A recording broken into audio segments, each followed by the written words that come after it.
একে একে মাছগুলো এর ভিতর দিয়ে দেবো।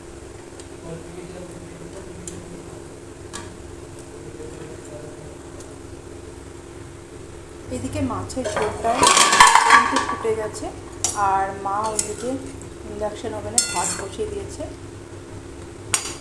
তোমার ভাত বসিয়ে দিয়েছো? আচ্ছা, আর ডাল ওইদিকে তো দেরি। হ্যাঁ ওইদিকে দেরি হবে, আচ্ছা। সেখানে একটু বসিয়ে দিলাম। এখন কি করছো? এই বাবাই ডাল বসাচ্ছি জগন্নাথে। ওহো, ডালে কি দিয়েছো ওটা? গরম জল? হ্যাঁ কিসের ডাল দেখি? মসুর। ও আচ্ছা, এই জন্য দিদি।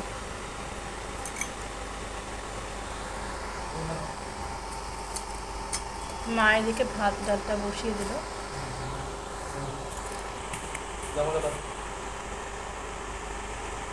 পেঁপে সিদ্ধ দিয়েছে আর ডাল। ও পেঁপে সিদ্ধ দিয়েছো? পেঁপে সিদ্ধ, ডাল সিদ্ধ আর ভাত।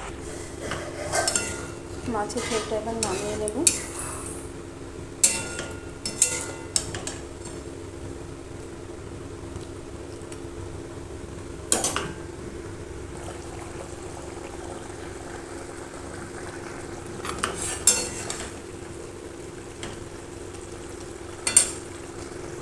মাছটা তো কমপ্লিট হয়ে গেল।